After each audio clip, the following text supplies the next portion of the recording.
All right. Good afternoon, evening, morning, everyone, because I love to sing that in different orders to see if people are paying attention.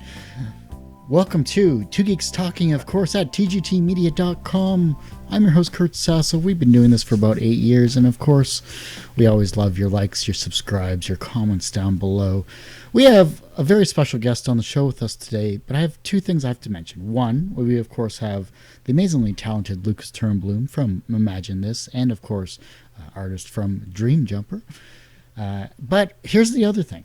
A good friend of mine, a comic artist by the name of Jonathan Rector, which is his name is JONATHANRECTOR.com or .ca. Check it out, one of the two. Links will be in the link below. Comic artist, great guy. He signed a sketchbook specifically from Windsor Comic Con.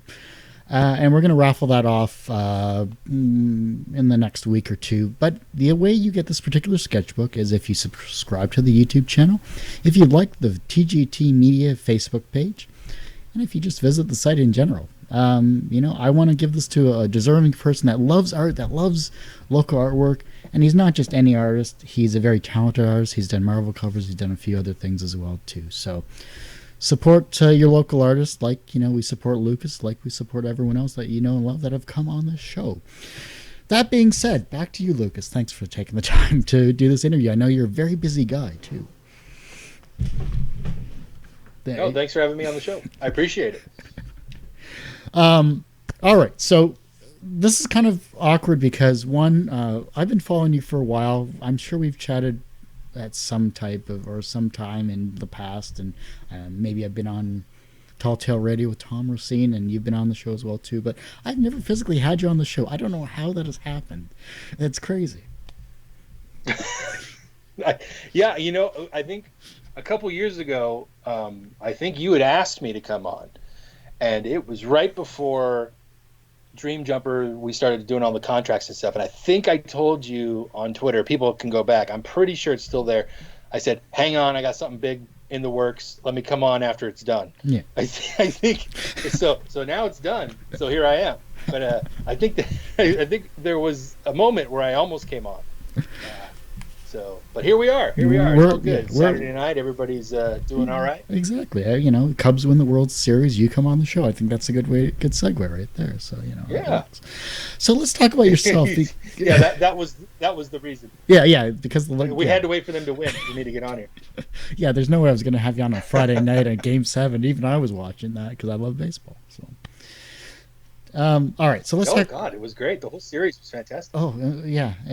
Which is. Lifelong Tigers fan. We'll get into comics, we'll get into yourself, but lifelong Tigers fan. So 84 was our last series, but I'm glad the Cubs won. I'm glad Cleveland got as far as they did. Dawn Griffin, I'm sure she's crying and watching the Cavs DVD. So there you go.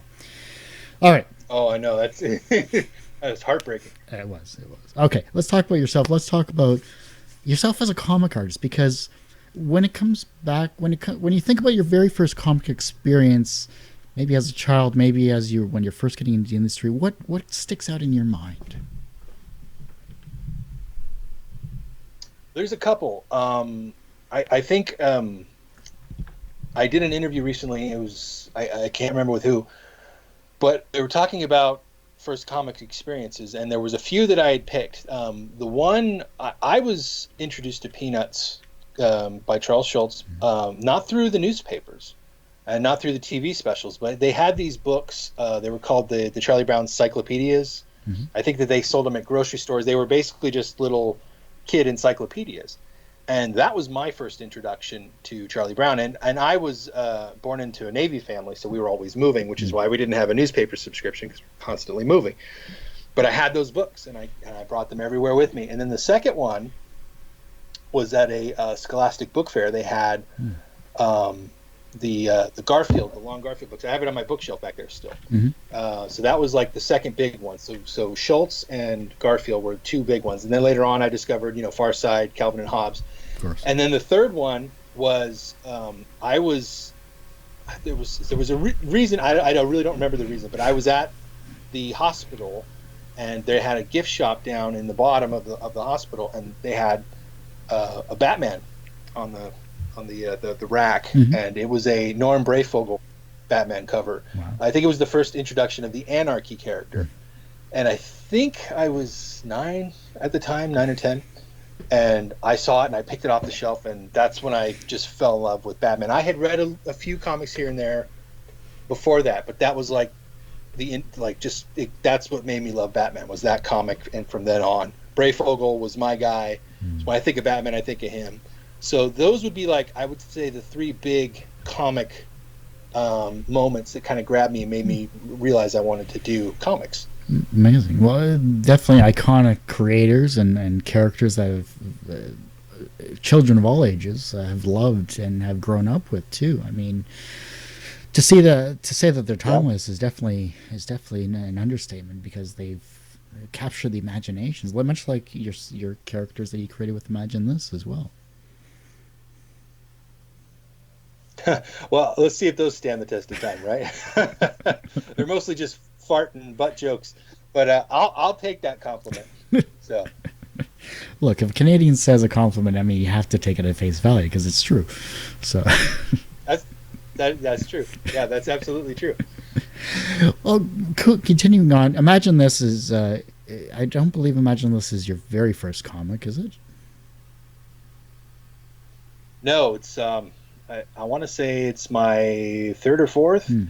I think my first real attempt at comics. I had comics, growing up that I got sketchbooks full, but my first attempt at a web comic was around 2001, 2002, and it was a comic strip called Meet Marcus, and it was about a kid who lived with his dad, and his best friend was a genius, and he built them for whatever reason, I honestly don't remember what it was, but for whatever reason, they built a dog instead of buying a dog, so they had a robot dog.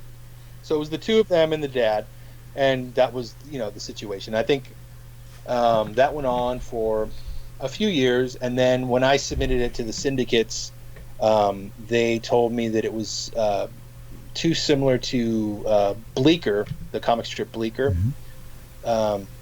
Which I had no idea. I'd never seen it, but they said, well, this is just too similar. We can't do anything with it. So, and then I did a couple of other things. There was a strip that actually got a little bit of traction with the Washington Post syndicate, and I think, submitted about 4 or 5 packets to them. And they were looking it over, and they were seriously considering it. And then, for whatever reason, I just thought, you know what, this is going somewhere, but I don't know where it's leading. So I just kind of dropped that for whatever reason.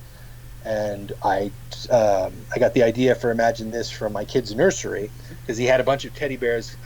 My wife did like his teddy bear motif type thing, and there was this one bear that it just drew me in. It had a giant head. We still have it. I told my wife we can't get rid of it. My kid's almost 10 now, and I said we have to keep that bear forever, just because it was such an inspiring moment, because I kept thinking I want to do a Calvin and Hobbes strip, but I can't do a Calvin and Hobbes strip, but I want to do a Calvin and Hobbes strip. So in my brain, I just got this idea, what if it was Calvin and Hobbes 30 years later?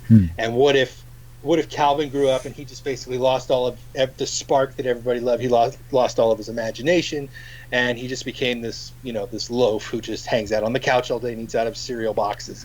And then what if Hobbes turned into this surly, bitter, imaginary friend? So, and that was the whole idea behind it. So it was like, I could do Calvin and Hobbes, but I can continue to do like the crass humor that I had been doing before. So, and it worked well. And Go Comics liked it. And about a year after I'd started it, they gave me an online syndication deal, which is tremendous. I'm like, that's great. It's huge.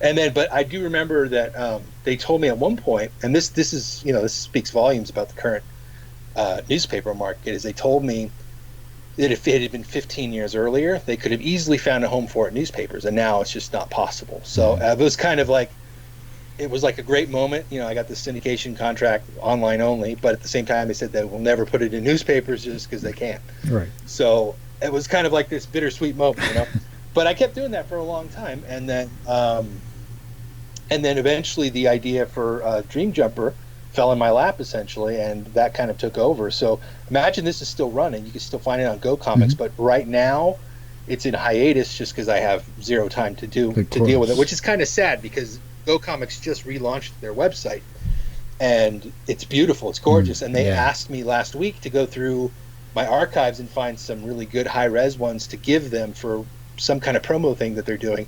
And as I'm going through it, it sounds ridiculous to say this, but as I'm reading through these, there are some that just crack me up, and I'm like, the ones that I had forgotten I wrote. I'm like, wow, I really wrote that? That's actually pretty funny. So it kind of made me miss the strip. I'm like, I really want to go back and start writing some more of these because these are actually pretty funny. Yeah.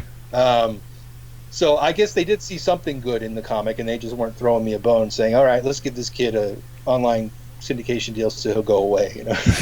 So well, that's I think I just went off on a huge tangent, and I may not have answered your question, so I do apologize. Honestly, half the time I forget my questions anyhow, so it's good just to hear conversation as the story unfolds. It's all good.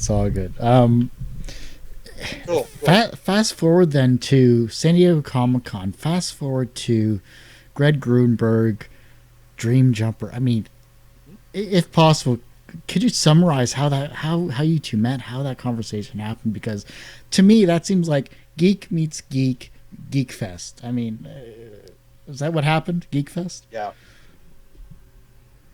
Well, what happened I had discovered Heroes about a year after it had started. Yeah. I discovered it because somebody gave me the DVDs for my birthday. Yeah. And the reason I'd missed the show when it first aired was because my kid was born and I didn't have time to watch it. Of course. So, so I mean, I completely missed it, which really sucks because it looked like show. Something I really wanted to watch.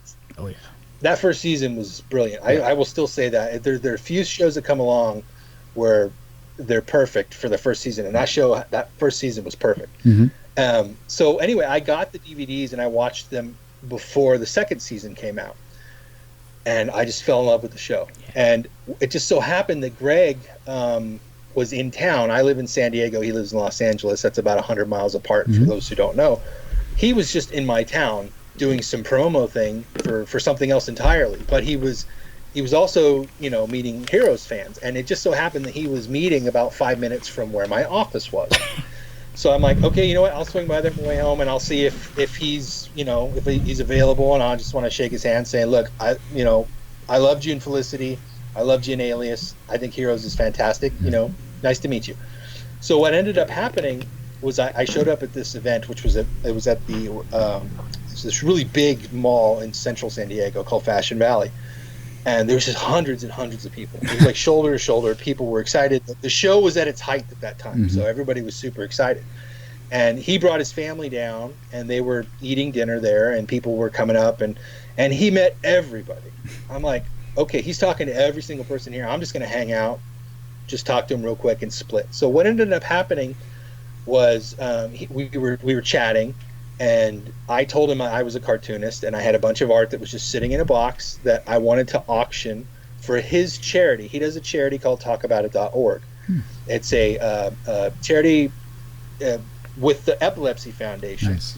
And the whole purpose of it is Greg gets all of his celebrity friends to go onto this website and record messages to kind of help end the stigma attached to epilepsy. So it's basically a way of bringing awareness. So what I wanted to do was give him some art, and he could sell it, and whatever he makes, he could keep for the charity. Yeah. So I thought, that's the least I could do.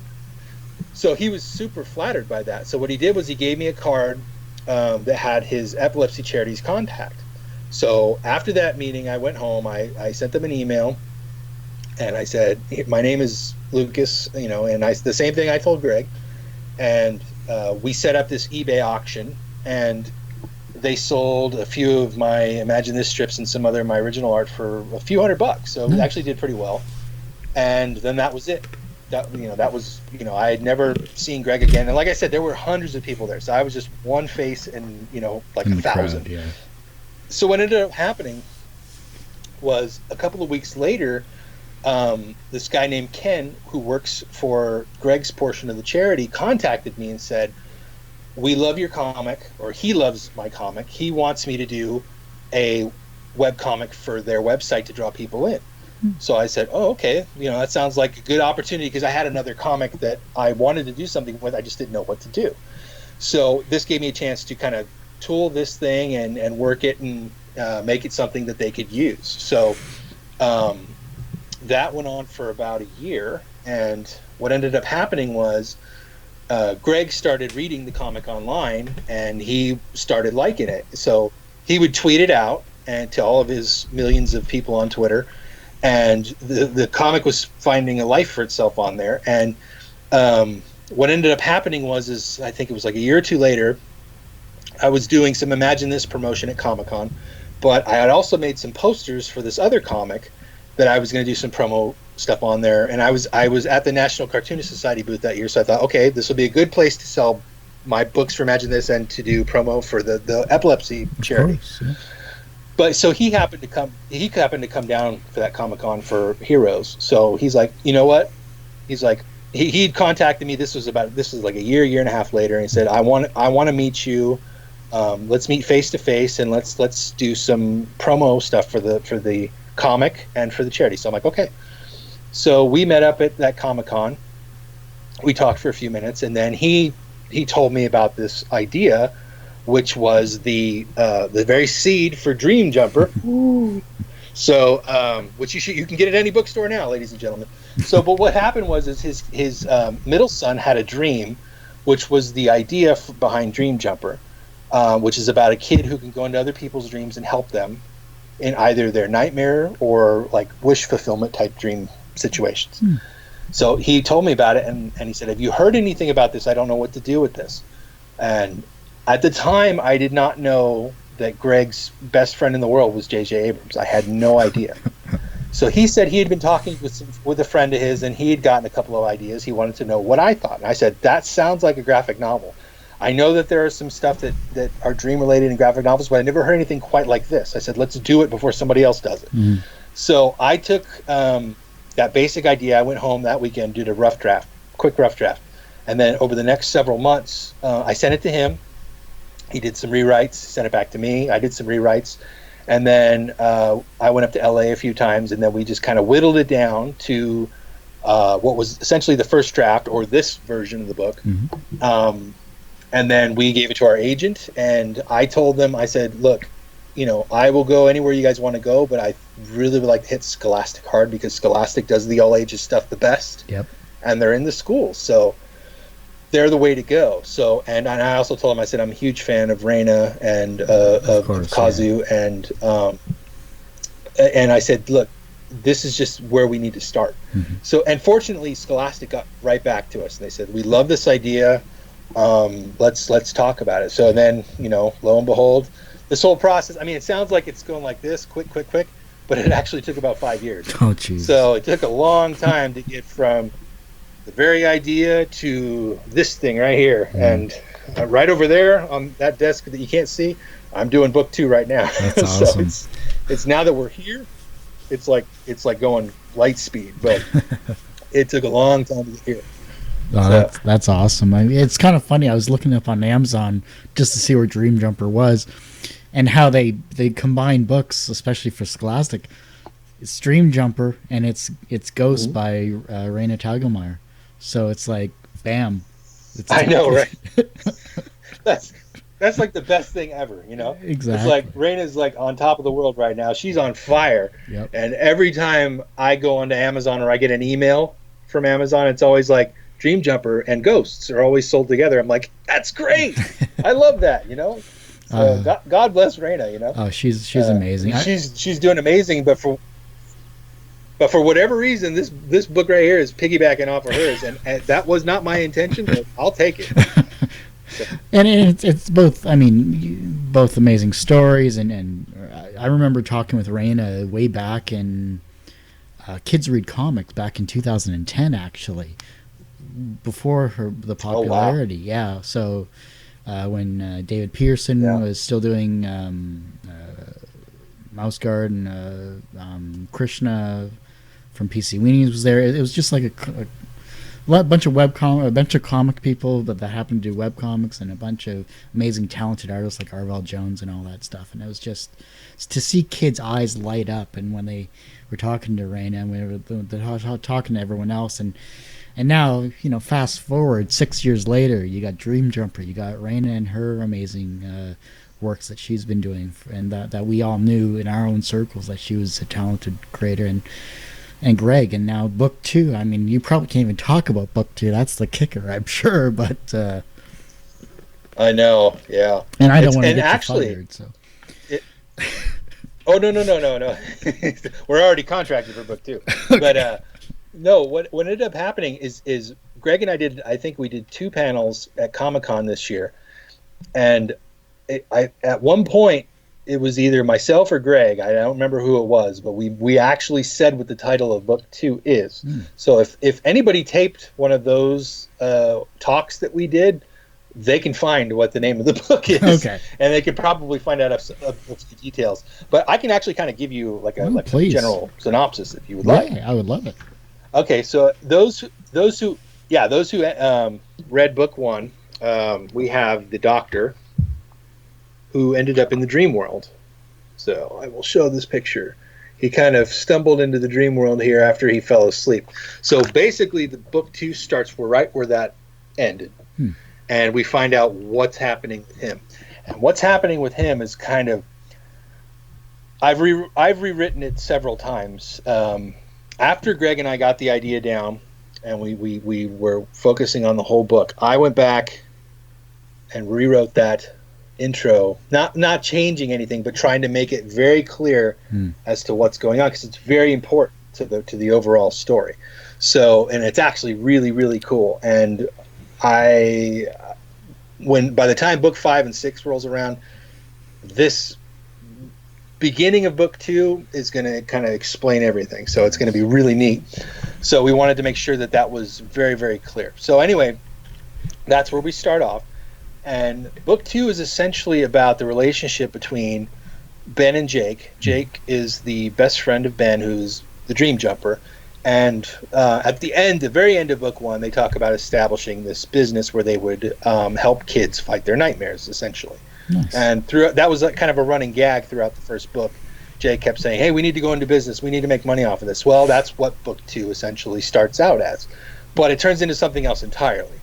So, but it's essentially about the relationship between Ben and Jake. And it also focuses on the fact that Ben is not alone in the dream world in the sense that, in terms of dream jumpers. So he discovers a little bit more about that world, a little bit more about what the responsibility of a dream jumper is. And it's a fun adventure story. And it really does play off of the relationship between Ben and Jake, which is fantastic, because that was a lot of the feedback we got from book 1 was people loved that dynamic. And Greg and I were both relieved, because they were like, great, that's what book 2 is. So if you like book 1, you're going to love book 2. So, but then books 3, 4, and 5, they get kind of a little more serious, and they kind of tie everything together. So we're kind of aiming like a J.K. Rowling, where we've written the whole thing out, and we're trying to carefully plot it so everything makes sense. So there's one little detail in book 1 you thought was a throwaway, but it's actually important in book 2.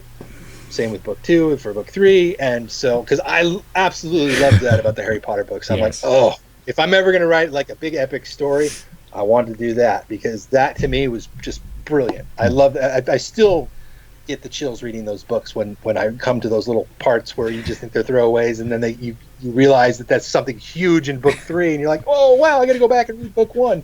So, but anyway.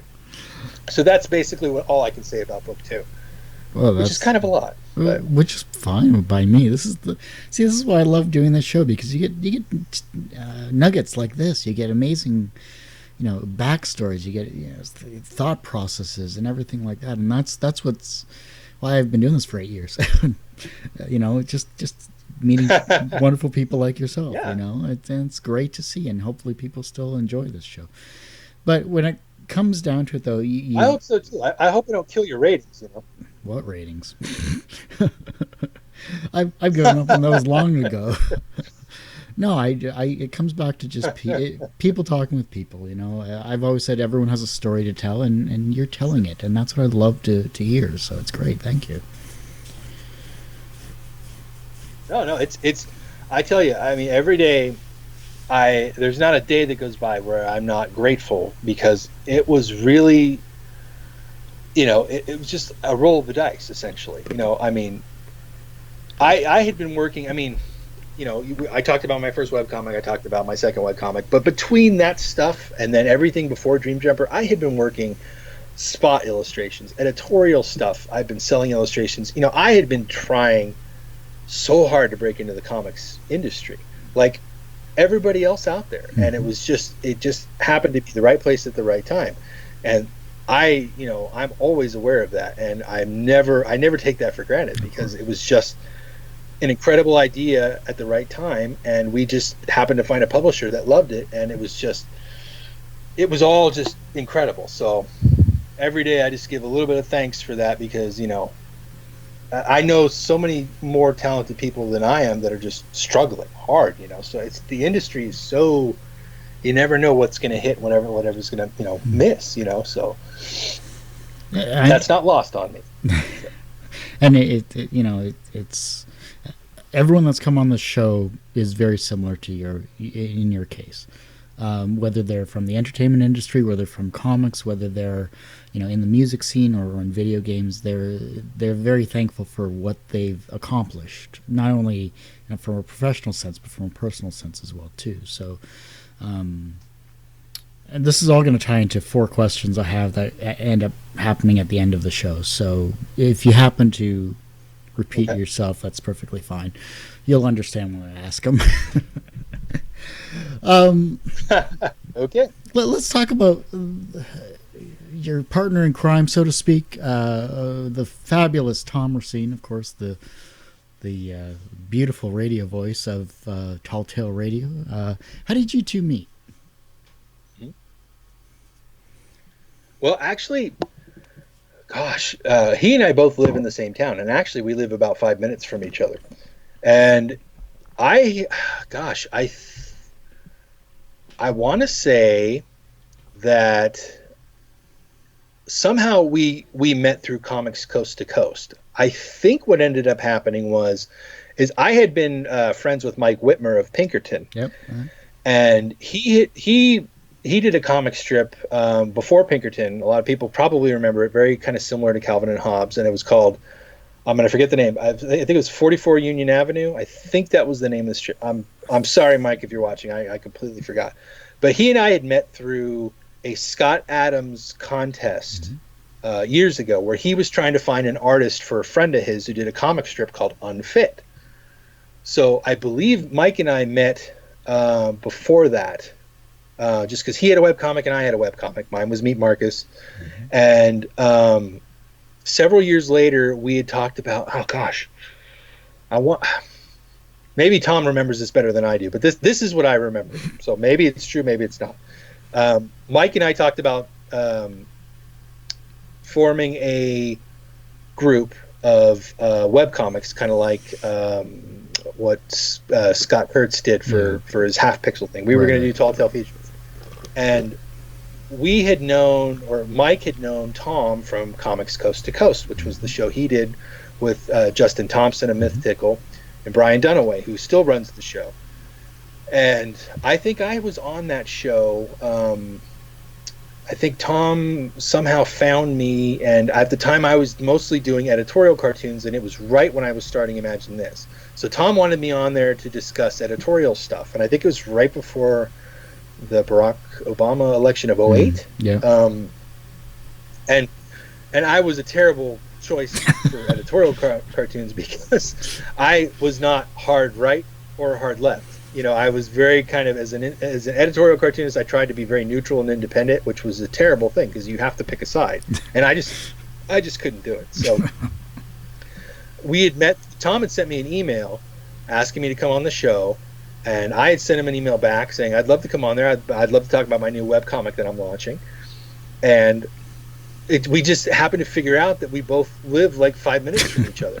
So that's kind of how we met. It was like, I knew this podcast through Mike Whitmer, who lives on the other side of the country, and then he had a relationship with Tom, who lives 5 minutes from my house. That's crazy. So, but anyway, we had formed the Tall Tale Radio, or the Tall Tale Features group, which was Mike, myself. It was Dave Reddick of he does at the time he did the Trek Life. and Legend of Bill, and then but now he does. Oh man, I'm forgetting the name. Sorry, David. It's syndicated through King Features. It's essentially the same thing as the Trek Life. Yeah. Sorry, hang on. I see things for it every single day. I know. It pops up in my Facebook feed. Yeah, I'll get it. Just search David Reddick, you'll find it. Yeah. It's I'm sure it'll come up. But so anyway, it was us, and then it was Brock Heasley of Super Vogies, yep. And it was let's see, Irma came on later on. She was part of it, and gosh, I know that there was 2 or 3 more. Norm Feudy eventually came on it. He does retail and Gil. So anyway, there was a few more people. Gosh, I know I'm forgetting somebody I talk to every day. I know it. Oh, sorry guys, I'm exhausted. Intelligent Life, by the way. David Reddick, so anyway, Intelligent Life. Yes, thank you. Intelligent Life. Great show. So anyway, we'd formed that group, and then it's hilarious. It's fantastic. Congratulations to David, because he had worked so hard for another one of these guys who worked so hard for so long. He does Garfield as his day job. Yep.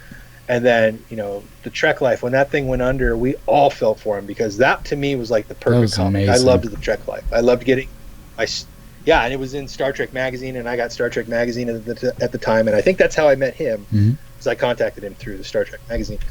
And but I'm so happy that he got this comic, because this is just perfect for him. So, but anyway, we did this comic collective, and then Tom did the podcast for it. So I was a frequent guest on Tall Tale Radio, just because we were all part of the same collective. And then at one point, I think it was a couple of years ago, Tom said that he wanted to. It was easier for him to do interviews if he had somebody in the office with him to bounce stuff back and forth. So I said, sure, I'll do it, because I work. We both live like 5 minutes from each other, and then we work like 5 minutes from each other, and it's the most bizarre thing in the world. But so on my way home from work, I stopped by Tom's office, which is where he does his podcast. And we just record the show. And I feel terrible, because Tom is professional. Tom's got the voice of a god. Oh, yeah. And here's me. I sound like a damn chipmunk. And I'm just like, I like your comic. What kind of pens do you use? Tom is very just in-depth. Yeah. And he's done his research. And my question is like, well, what kind of car do you drive? I try my best, but I am not a radio host. I am not a television host. But anyway, it's so much fun. We have a blast doing it, and the laughs are genuine when he and I are joking back and forth. None of it's rehearsed, so we've just become really good friends over the years. That's awesome. And which is cool. It's great having internet friends, internet comics friends, which is everybody these days, because everything's online. But it's awesome having somebody who's just right down the street. Yeah, exactly. So. One of the conventions I've always wanted to go to is, of course, San Diego Comic-Con. The fact that you live in that city, the fact that you see the craziness that occurs, from on a yearly basis. I mean, does it ever get old for you? No, and yes, because when the Comic-Con signs start going up on the lampposts, you get that excited feeling.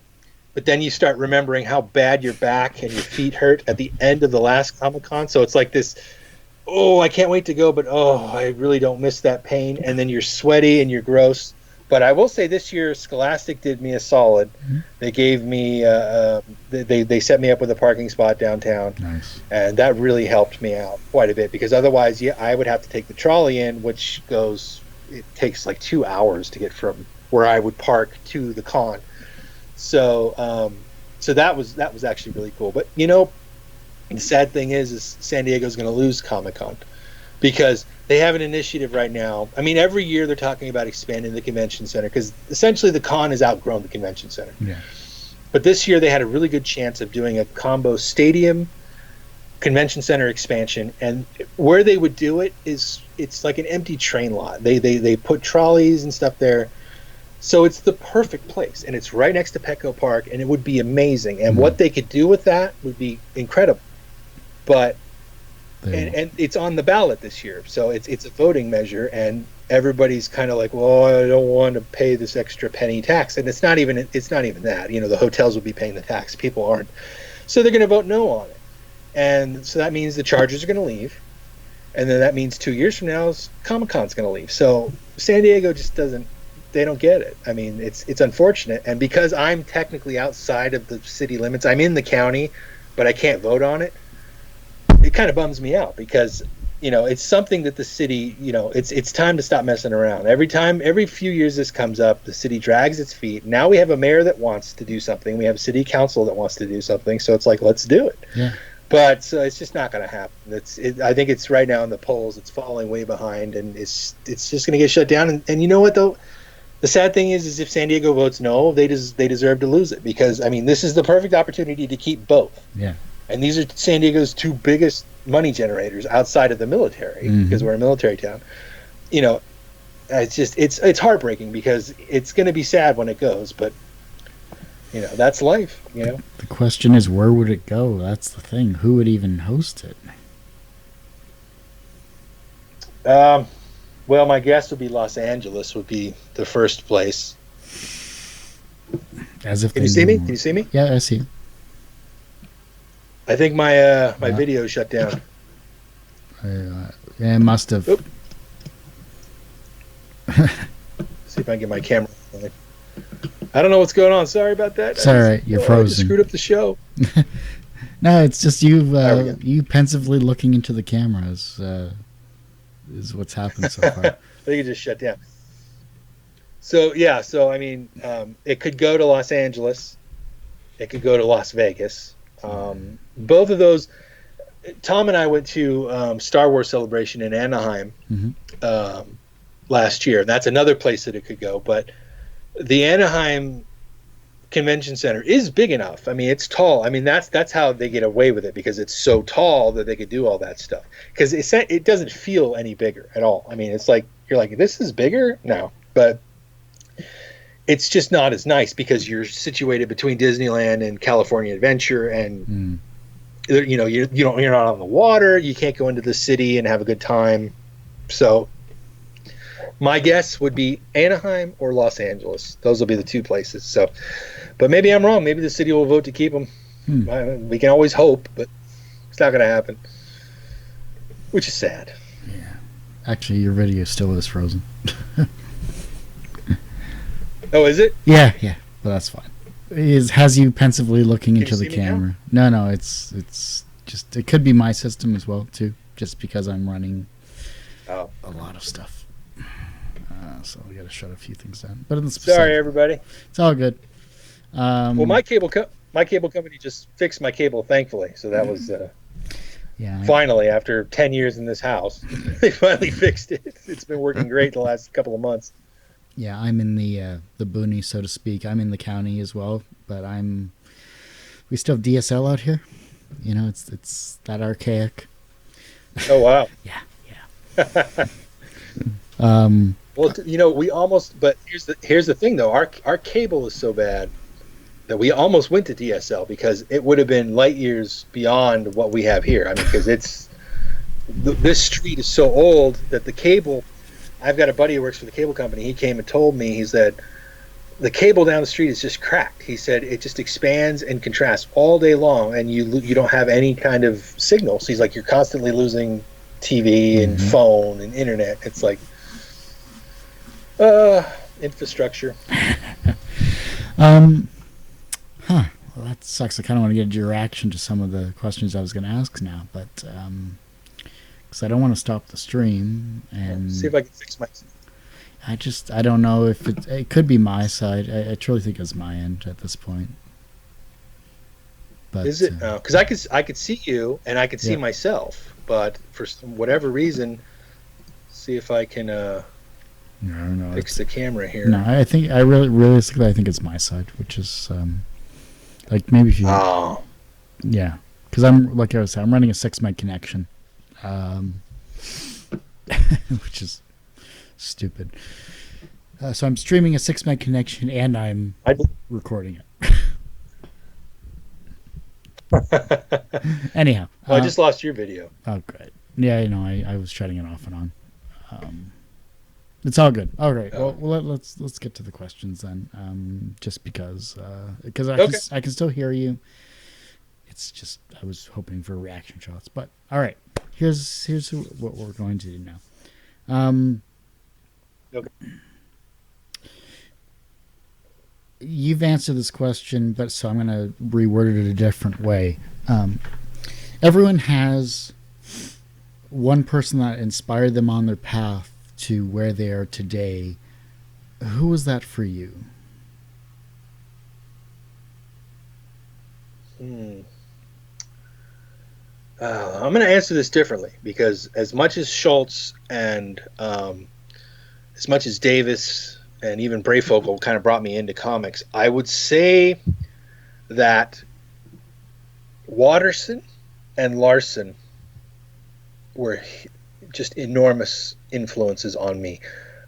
They didn't bring me into comics, but they certainly kept me in comics because I didn't discover comics through them. I eventually found them through comics.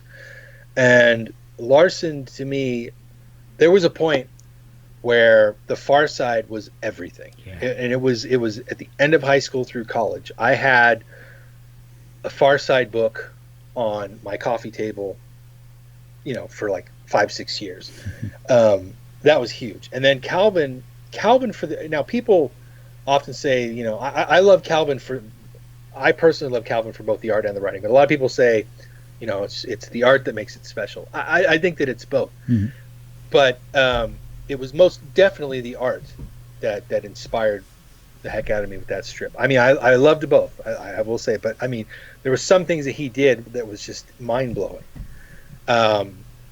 I just, to this day, I can think of them. I can think of the T-Rex in the fighter jet. I can think of where Calvin is floating over the city. The spaceman Spiff crashing on the planet. I mean, the way that Watterson made different planets look and aliens. I mean, that kind of stuff. I mean, it's still inspiring. I have all of his books over there on my bookshelf, and anytime I'm feeling down in the dumps, I can go pick up his book and say, look what can be accomplished with pen and ink. Mm-hmm. Go back to the drawing board, work harder. I'm not the kind of, I often will joke on Twitter or on Facebook that if I see something that makes me want to throw my paintbrush away, that's not true. For the most part, I find that so inspiring. I mean, there's a little bit of truth there, but for the most part, it's like, wow, look at what can be accomplished if you just work hard, work harder at what you're doing. So Watterson, just an incredible influence. And then Larson's humor and even his art, even Larson's art. Yep. I mean, some of the stuff he did, I just thought was brilliant. So I would say those two guys, definitely. Yeah, I definitely can agree. Larson was just, I have a warped sense of humor, and Larson just hit it every time, no matter what it was. He just hit it out of the park for me. And when I started getting into art based on my double major, I was finding that the simplicity of his line drawings was actually more complex than you realize sometimes, so especially with his hatching too. It was just amazing. Oh, absolutely. And then, of course, Watterson is just, you're right, you hit the nail on the head on all points. So, I mean, I don't even need to go into that. So, well, it's true. I mean, I think back to the Dave Collette's, or was it Gallagher? I forget. The stripped comics documentary. I mean, just to hear Watterson talk about the industry when he was in it, and then hearing the new generation with Danielle and Kurtz and all of that stuff. I have the DVD, and I watch it every time. So, seeing the strips that we've grown up with, and then hearing how they're dealing with the future is amazing. But I would have loved to have, if Larson was still around, I would have loved to have heard his take on the generation that technology and all that stuff. So sorry, I segued to something else. Oh yeah, absolutely. I would love to hear his take too. And that's the interesting thing too, is he's still around. That's the weird thing. Wait, but he is, he's not really a recluse. He's just, yeah. No, he's up in Washington somewhere. Oh, really? He was here's the interesting thing. Yeah. Here's the weird thing. I wouldn't even say weird. I would just say it's interesting. He he just kind of dropped off the face of the earth after he stopped doing it. But essentially he's just living his life up there in Washington. But he was on an episode of The Simpsons like 4 or 5 years ago. So, and I happen to know that, Tom Gamble, who does the Doozies, he's also a producer in Hollywood. He does The Simpsons, he did Seinfeld, he did Saturday Night Live. Mm-hmm. He's a writer. I'm convinced he made that happen. So one of these days I know Tom, and I've been to his house, and I've been to all the NCS stuff with us. One of these days I'm going to sit down and I'm going to say, look, how the hell did you do that? And why can you not get him to come on Tall Tale Radio and talk to me and Tom? Because that's what needs to happen. If he's going to go on The Simpsons, he can come on my show. He can explain what's going on. He can draw me a cartoon.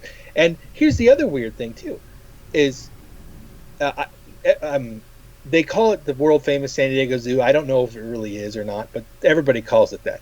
They have a gorilla exhibit in the zoo that has like illustrations above the cage. Mm-hmm. And the illustrations are Watterson. There's no doubt in my mind that they're Watterson. Mm-hmm. So when I was at the zoo about a year ago, I saw this, and I text messaged John Glenn, who's the president. He's the big guy over there at Universal. I'm like, what is this? I'm like, oh, how is the world not aware that Larson did drawings for the San Diego Zoo's gorilla exhibit? And he's like, I don't know. I didn't know anything about it. So apparently he's still doing stuff, but just nobody knows what's going on. He just kind of shows up, and does his thing and he leaves. So I think that's beautiful. I think that's awesome that he can do that, because he would get mobbed if people knew he was coming back, Oh, for sure. But anyway. Oh, but you know what? I just thought of something. Brian Anderson of Dog Eat Doug. He was the other one in Tall Tale Features. He was the one I was forgetting, the one that I see every single day on Facebook. Brian, I am so sorry. I am so sorry. Oh, that's bad. And Scott Hilburn of the Argyle Sweater. Oh, yes. He was also another one. Scott, I am so sorry. So, okay. Whew, now I feel better. I knew that there was somebody I was forgetting. I knew it. And I knew it was somebody big. So it was Brian and it was Scott. So nice. Yeah, I remember Dog Eat Doug, classic. Just, it's very Watterson-esque. Yeah. All right. Looking at your life in a current perspective, you're professionally very successful with Dream Jumper, with Imagine This, and you've been that for a good chunk of your life. Do you consider yourself personally successful? Oh boy. Let's see. I would have to say yes. I have a beautiful family. I have a small home, but it's a comfy home. I'm happy. I would not like to be doing a day job, but it's getting closer and closer to where that won't necessarily be the case much longer. So I think both professionally and personally, I am successful, because all you can wish for in life is, happiness and health. And so far I've got that. So I'd say that's pretty successful.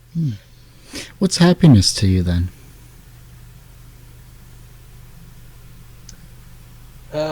Let's see. That is a tough one. I was going to say contentment, but is that really happiness? No. Ooh. For me, happiness, healthy children, food on the table, a roof over my head, and the ability to have fun with the people that I love. And I try to make that happen. Times are tough, especially here in Southern California. It's just tough times. Mm-hmm. But I try to make that happen as much as I can, because life is short, and I feel terrible because right now I'm just buried under work. I'm Dream Jumper 2. They haven't given me killer deadlines, but they've given me deadlines. Deadlines make the world go round. And I feel terrible that, for the past couple of weeks, I've had to spend Saturdays and Sundays behind the drawing pad or the drawing table while my kids are out, playing soccer, baseball. And I feel, my dad always jokes with me. He always it's all in jest. He starts singing, Cats in the Cradle. Yep. If I have to Classic. miss a baseball game, and I'm like, oh, you bastard, you bastard. It's that kind of stuff. But spending time with loved ones, making sure everybody's happy and healthy, that's happiness to me, and I do find contentment in that. So Good. How do you deal with your failures? Ooh, not good. This is really I internalize where a lot. Sorry, this is really where I wish I had video of you. I could just see your face. Sorry. Well, keep going. Well, I picked up a gun and I slowly put it back down. But no, I internalize a lot. There were there's certain expectations I have with everything. And nothing in life ever works out the way that you think it should or will. It just doesn't happen. So I just internalize everything. And sometimes, especially recently with,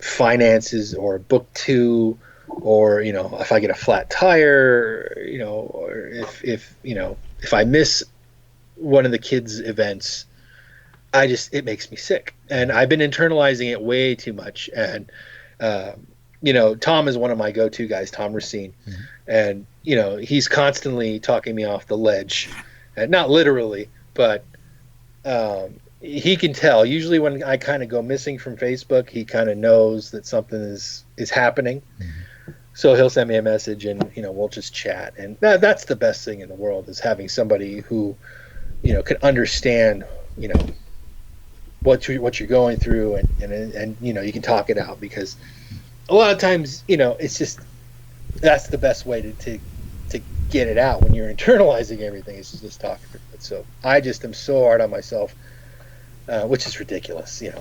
I know that, and I know that a lot of times I just am feeling sorry for myself, but that is how I don't know if that's the right way to deal with it. I'm sure it's not, internalizing things. But that's what I do, and I really need to, because this next year and a half is going to be incredibly busy for me. Just the work is going to be, I've got so many projects lined up that are just about ready to go, and that's great. That's exactly what I wanted. It's exactly what I was hoping with Dream Jumper, and with Imagine This. I was hoping that those would lead to more opportunities, and I can keep doing Imagine This, and then I can keep doing Dream Jumper. And Dream Jumper, I love it. I want to do it indefinitely. But these other projects, they're going to launch, and they're going to be great. And so I need to come up with a better way of dealing with failures. Yeah. So then internalize them. I'm going to need like a big punching bag, which I've got out in the garage. I need to set it up, maybe a couple of those stress ball things. Well, yeah. I mean, the last thing you want is your stress to eat you up, and the fact that you have Tom as a bouncing board, or a soundboard rather, is a good start. But yeah, you definitely don't want to keep that down. It's your productivity will decrease, and then stress builds up, and blah blah blah, and yeah, you just let it out, man. Just let it out.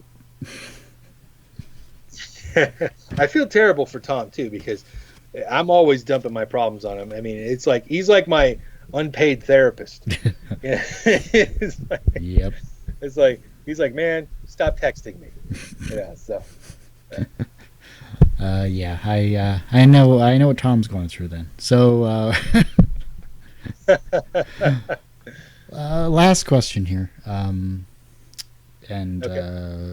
second last question is this: the younger generation, and it could be your kids, it could be the kids that look at Dream Jumper that that you sign autographs for, or the younger generation look to your work as inspiration, and they become inspired by what you're doing.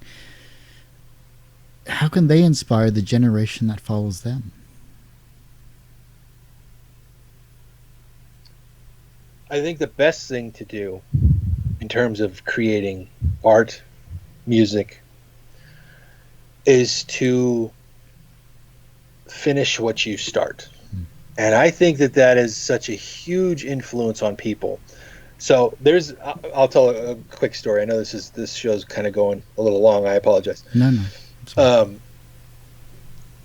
There's a little boy who he sits by himself at my kid's school, and every day he's there at the table in the lunch area, and he's drawing all day long. And my mother often will pick the kids up for me when I'm at work, and she gave him a copy of Dream Jumper. And it's kind of this is what you could do, because my mom told me, she's like, this kid reminded her of me when I was that age, that I would just sit there, my friends would go off, and I would just sit there and draw and draw and draw. And so she gave him a book, and she said, this is what you could accomplish if you keep your mind, and you keep at it, and you finish what you start. This is what you could do. So I think that is such a huge influence on people, is even if it's not the greatest thing in the world, or even if it's not successful, finish what you start, because you never know who that could influence. It's a good story. Reason I ask those questions is for the documentary that I need to finish called Little Person Amongst Media Giants: How Creative People Handle Success and Failure. So you're about the 200-300th person I've asked that question to, or those questions I should say. So I appreciate it. Thank you. Well, maybe I should talk to some of those people that can help me cope with my failures. Maybe they've got some good advice. Yeah, drinking, drugs, not the ledge thing yet, and some of them are already dead, unfortunately. So good luck with that. Oh, no. No, I'm not much of a drinker. I don't do drugs. Perfect. So I don't have to worry about that. So then just basically pay Tom is probably what it boils down to. Yeah, I'm going to buy him some lunch. There you go. Yeah. Lots of coffee. Hey, Tom, it's going to be a long night. Have a pot. Oh, jeez. Bring some Baileys. Final question. He's a Scotch. He's a Scotch drinker? Oh, perfect. I'll have to bring him some Canadian. He is a Scotch. I'll have to bring him some Canadian Scotch then. Oh, he would love that. No, it doesn't taste like maple syrup, Tom. Give me a break. Is Tom online? I don't know. I'm just saying in case he watches this. Oh, okay. Afterwards type thing. All right, Kurt, come on, get back to the questions. All right, fine, Tom. Jeez. He's my inspiration. If I could get a voice like his, I'd be set. But I can't. So there we go. Anyhow, last question here is this. None of us can. No, it's just too beautiful. I'm sorry, but you get Byron, you get Tom on the show like I've had him on in the past. I just like to sit back and listen to him talk. It's perfect. Those two doing a show together would be magic, because they're both excellent at what Byron's voice. He's got a great voice. Tom's got a voice like silk and butter. Mm-hmm. And those two could go back and forth on music, and that would be the most entertaining damn show. And somebody needs to sponsor that and make that happen. Yeah, because I would love the hell out of that podcast. Let's do it. All right, Les Paul, come on, let's get in on this. Gibson, come on, let's do this. All right. Where can we find, of course, all of your work, social media wise, and any conventions or anything like that happening at a place near you? Well, let's see. The best place to find me right now is on Twitter, which is just at Lucas Turnbloom, and on Instagram, which is also at Lucas Turnbloom. Those are the two best places you could find me. My Facebook I kind of just keep for friends, and close colleagues, but I do have a Facebook page that I check on occasion. You can find me there. That's also Lucas Turnbloom. So those are the best places. Unfortunately, my website, I shut it down a few years ago, which was both a blessing and a curse, because I had no idea the traction that Dream Jumper would get, and it's kind of hard when people are asking, where can I find your work? Where can I find your work? I'm like, well, you can go see me on Twitter.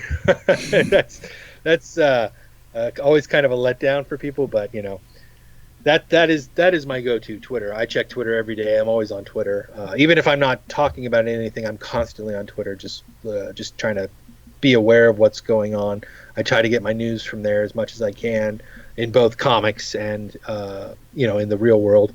So nice. Sorry, I'm just doing an Instagram post while you were talking there. Yeah, no problem. Am I following you on Instagram? Hopefully. If not, please do. At Kurt Sassa. Okay. With a K, not a C, or, I'll have to come to San Diego. I will definitely check it out. I apologize. If people are following me on Instagram and I'm not, I do apologize. Oh, it's all good, man. Let's see. Am I following you? I am following you. Oh, How good. about that? And there's my ugly face on your Instagram feed. Twice there. Yeah. Oh, good stuff. Is there anything that I haven't asked you, or anything you want to share with those that are watching or listening to this in this second half of the show?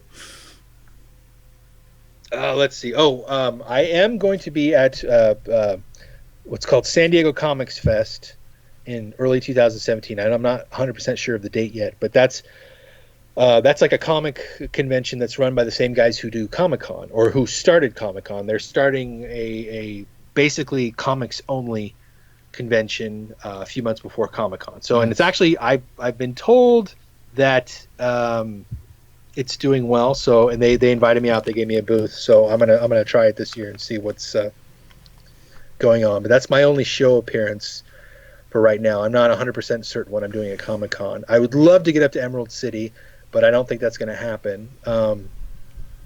Dream Jumper Book 2 is dropping late summer, early fall 2017, nice. Which means hopefully they will fly us out to New York Comic-Con next year. I was hoping to get out there this year, but that didn't happen. So I think next year might be more doable, since the book is basically coming out in early fall. Nice. So I think that would be... I'm hoping that happens, because I've never been to New York, and I've never been to New York Comic-Con, and I'm dying to go, damn it. So... But you can the other thing I was going to say is you could pick up Dream Jumper everywhere. I have not been to a place... I mean, you can get it at Barnes & Noble, you can get it at any independent bookstore. I've been told it's at Walmart. You can get it at Walmart. I've been told it's doing very, very well. So thank you to everyone who has purchased a copy. And if you wouldn't mind purchasing some copies for Christmas, that would be really, really good. I can make my mortgage payment. Yeah. Oh, good stuff, man. Good stuff. Well, I got to thank you finally for coming on the show, and finally for being able to talk to you in person, at least through a screen. So I really appreciate that. It's another check mark off the list of creators that I can say I've talked with. So, and it was a good talk. I enjoyed it. I'm so happy you had me on. I apologize sincerely for not coming on sooner. I did not do that on purpose. It just was one of those things. It just completely fell through the cracks. So I apologize for not coming on here years and years ago. No, but okay. I was happy to do this. This was fun, and I will come back whenever you want. Oh, I really appreciate that, because I will hold you to that. So fantastic. I'm always up for talking about myself, man. Hey, and you just saved me time about trying to pull answers out of you, because it was so easy chatting with you. I got to thank Tom for that too. So,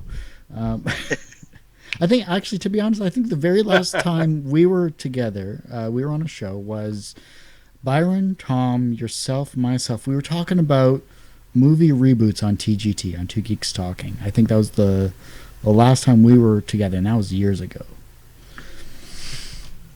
God, I was going to say that's like 2010, 2011. Yeah, literally. That's a long time ago. That's when the last time we were all on one show. So, yeah. Well, you guys need to do it again. I know. That was fun times. I'll see if Byron wants to test. I think Byron's on... No. Yeah, I think he's on hiatus, and I think Tom is on a mini hiatus right now, too. So... I think we got to get them. We got to get them to dust the mics off. Exactly. I think with a good content or something like that, music or whatever, bringing the gang back together, have a good old time for everyone to listen to. So, yeah, awesome. All right. Well, I just want to say thank you, everyone, for watching or listening to this that have been coming through the Ustream thing. I didn't see any questions, but that's it's kind of to be expected because I usually don't. I don't do this as in advance as I used to, so I apologize for that as well too. Just a quick recap, though. Jonathan Rector found his business card here. Amazing guy, amazing creator. Wanted to promote him because. I've been, we have common interests and all that other stuff. Found his card as well too. It is, of course, Jonathan Rector. So that's JONATHANRECTOR.com. Check out his stuff. He does a live stream on YouTube of his various drawings. Amazing guy, amazing creator. You can pick up his sketchbook. You can see him at various comic conventions around North America as well too. Just want to say, John, thanks a lot for being a supporter of Two Geeks Talking, and thanks for your sketchbook, which, of course, amazing sketchbook here. Let me just show a couple of things real quick here. I know, Tom, you got to get going. Look at that beautiful artwork. Amazing, amazing, talented creator. Anyhow, of course, you can find this show on twogeekstalking.com or tgtmedia.com. You can follow me on the usual Instagram, Twitter, and everything else like that at Kurt, KURTSASSO, Sasso. And I am on Facebook, which is facebook.com/TGTmedia. And other than that, if you guys want to be on the show, if you're a creator of the entertainment industry, actor, director, writer, producer, love to talk with you. If you're in the comic industry, if you're in video games, if you're a musician of a geeky variety or anything along that line, come on the show. We'll have you on. We'll talk with you. We'll have a good time here. Thanks again, everyone, for listening and watching. Tune in next week for another great interview, another great episode. Thanks again, Lucas, for being on the show. Greatly appreciate it. And you've been watching Two Geeks Talking. I'm your host, Kurt Sasso. Thank you very much. I gotta actually stop this.